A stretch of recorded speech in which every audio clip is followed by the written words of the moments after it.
तो ये क्रोनोलॉजी है। अमित शाह कहते हैं by shares before 4 June.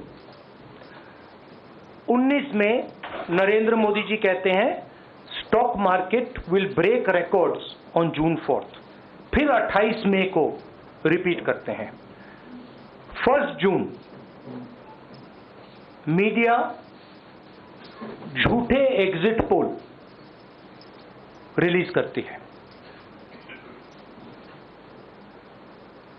BJP का ऑफिशियल जो इंटरनल सर्वे था वो उनको 220 सीट दे रहा था। तो ये इंफॉर्मेशन बीजेपी के लीडर्स के पास था। इंटेलिजेंस एजेंसीज ने 200 और 220 के बीच में सरकार को बताया था कि उनकी सीट्स आ रही हैं। 3 जून को स्टॉक मार्केट सारे रिकॉर्ड तोड़ देता है और 4 जून को खटाक से स्टॉक मार्केट अंडरग्राउंड चला जाता है। अगला स्लाइड दिखाइए जरा। ये देखिए 31 मई massive stock activity, more than double what was there on 30th, more than double what was there on 29, 28। ये अनोमली देखिए। ये कौन लोग हैं? ये वो लोग हैं जो जानते हैं कि कोई ना कोई घपला हो रहा है। हजारों करोड़ रुपए यहां पे इन्वेस्ट हुए हैं। फॉरेन इन्वेस्टर्स ने इन्वेस्ट किए हैं और उसके बाद 30 लाख करोड़ रुपए का लॉस होता है। किसका लॉस होता है? रिटेल इन्वेस्टर्स का लॉस होता है। तो ये जो आप देख रहे हैं हिंदुस्तान की स्टॉक मार्केट की हिस्ट्री का सबसे बड़ा स्कैम है और इसके बारे में हम कुछ सवाल पूछना चाहते हैं। पहला सवाल, why did PM and HM give specific investment advice to the 5 crore families investing in the stock market? Is it their job to give investment advice?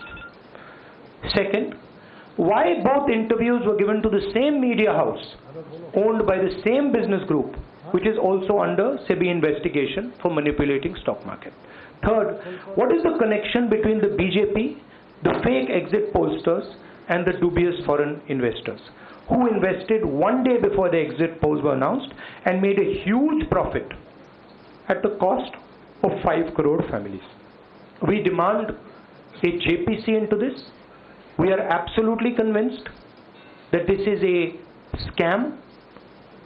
Somebody has made thousands of crores of rupees at the cost of Indian retail investors, and the Prime Minister and the Home Minister have given an indication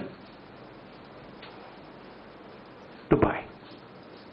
And this is a criminal act. So we demand today a joint parliamentary committee to investigate this. मैं हिंदी में बोल देता हूं। प्रधानमंत्री ने देश की जनता को इन्वेस्टमेंट एडवाइस क्यों दी और 5 करोड़ परिवारों को जो इन्वेस्ट करते हैं उनको प्रधानमंत्री ने, होम मिनिस्टर ने स्टॉक खरीदने का आदेश क्यों दिया? दूसरा, दोनों इंटरव्यूज जो किए गए थे वो अदानी जी के जो चैनल्स हैं उनको दिए गए थे।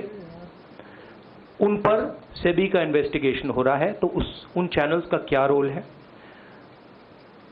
और बीजेपी के बीच में जो फेक एग्जिट पोलस्टर्स हैं और ये जो फॉरेन इन्वेस्टर्स हैं इनके बीच में क्या कोई रिश्ता है? और अगर रिश्ता है तो क्या है? हम जेपीसी चाहते हैं, हम इन्वेस्टिगेशन चाहते हैं और देश इसकी सच्चाई जानना चाहता है। धन्यवाद। शुक्रिया राहुल जी। साथियों, अभी अभी राहुल जी ने आपको स्पष्ट तरीके से क्रोनोलॉजी समझ लिया है। बार बार गृह मंत्री कहते थे अब क्रोनोलॉजी समझिए। आज राहुल जी ने देश को क्रोनोलॉजी समझाया है। इसके ऊपर अगर आपके सवाल हैं तो एक एक करके आप पूछिएगा, एक एक करके। I haven't said the chronology in English, so I'll say the chronology in English.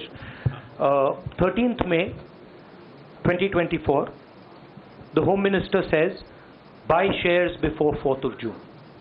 This is a clear indication to retail investors and others to buy stock. 19th May, for the first time, and then repeatedly until the 28th May, the Prime Minister says that the stock market is going to break records on 4th June. Finally, on 1st June, completely fictitious exit polls are released. These investors are given a completely wrong impression. And on the 3rd of June, as we all know, the stock market breaks all records and then crashes on the 4th of June. Whoever has made money as the stock market rose and also as the stock market crashed. And we are interested in having a joint parliamentary committee, a JPC, to investigate the role of the Prime Minister, the role of the Home Minister, role of BJP members, and also those people who have done these fake exit polls. And finally, we want to understand who are the people, these foreign investors, who did these trades. So we want an investigation for that. शुक्रिया राहुल जी। हाँ संजय। राहुल जी, इससे पहले भी आपने Adani issue पे JPC पिछली लोकसभा में मांग की थी, तो क्या आप चाहेंगे कि ये इशू और हिंडनबर्ग इशू दोनों कंबाइन हो और दोनों की जांच हो? ये जो इशू है, this is a broader issue than just the Adani issue. It is connected to the Adani issue, but this is a much broader issue. This is directly the Prime Minister of India, Home Minister, who are privy to data on actual election results, who have IB reports, who have their own data, who are advising retail investors to buy stock on the 4th. This has never happened before. And by the way, the Prime Minister has never commented on stock market before this. This is the first time the Prime Minister has commented, very interestingly, and multiple times, one after the other, saying that stock market is going to boom, stock market is going to boom, stock market is going to boom. And at the same time, he has information that the exit polls are wrong. He has information that he knows what is going to happen because he has IB data and he also has his own party data. हाँ जी रवि।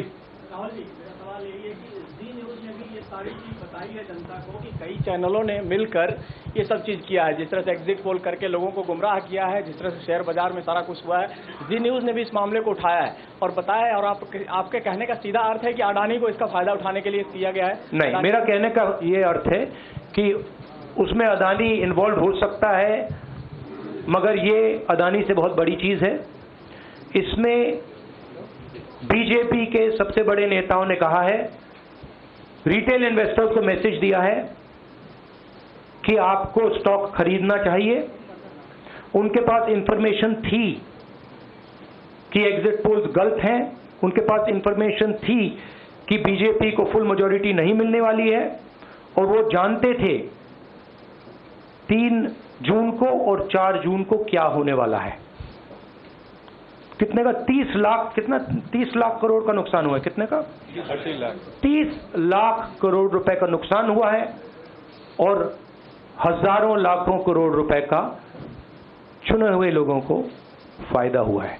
और हम inquiry चाहते हैं प्रधानमंत्री पर, home minister पर, जिन्होंने exit poll किया उन पर, और ये जो फॉरेन इन्वेस्टर्स हैं उन पर।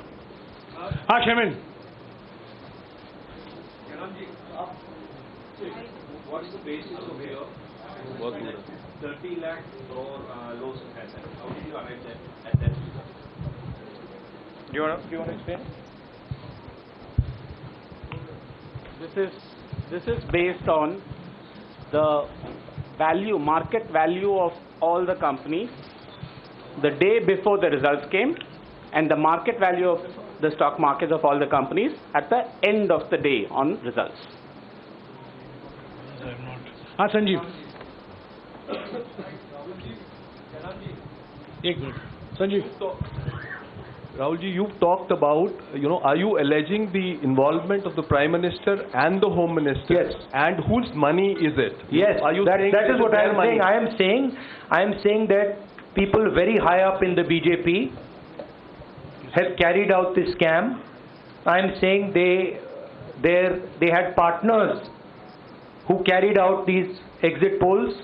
We would like to know if these exit polls were actually carried out, if people were actually sent out, and we'd also like to know the methodology of these polls. We'd like to understand who these investors are. We have some sense of who these investors are. So we are not just speaking out of the air. We are confident that if an investigation is done, interesting things will be revealed. And we think the Prime Minister and Home Minister are directly involved in this. हाँ सिद्धार्थ.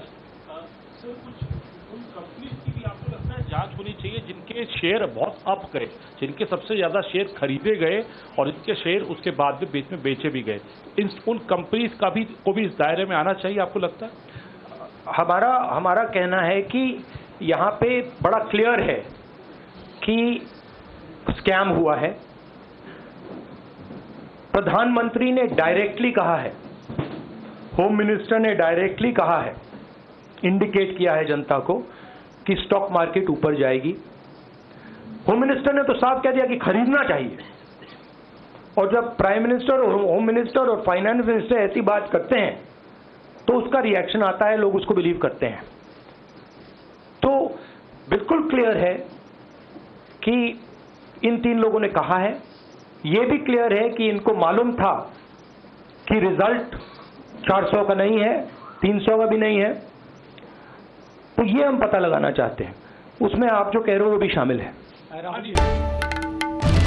বাংলার আওয়াজ, বাঙালির আবেগ, জি 24 ঘন্টা.